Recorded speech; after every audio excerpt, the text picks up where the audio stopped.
Hey everybody, welcome back to The Loop. This week we are talking about the importance of the Holy Spirit in the Christian life. Here's a truth about the Christian life that you need to know.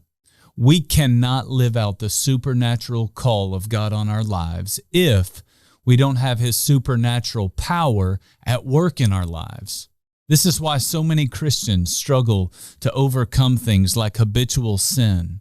It's why so few Christians share their faith or live their lives in a way that makes a real difference in the world. In 1 Thessalonians chapter 5, verses 19 to 22, the Apostle Paul warned Christians not to quench the Spirit of God. So let's take some time today to think about what's draining the power of God from our lives.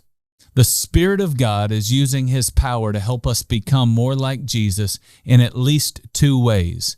He wants us to be more like Jesus morally, and He wants us to be more like Jesus in the way that we live on mission for God.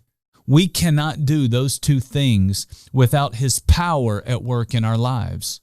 In a lot of ways, it reminds me of the way our cell phones work.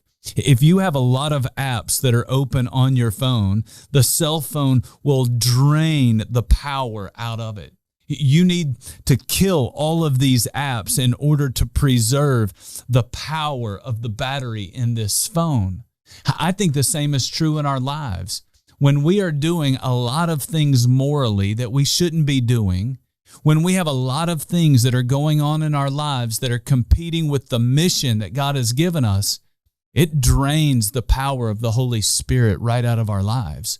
But when we kill off the immoral things, as well as all the unnecessary things, we have all the power we need. The author of Hebrews said it like this in Hebrews 12.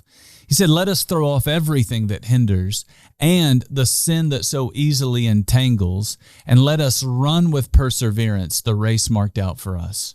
When we do that, we can do what God has created us to do, and we can be who God has created us to be.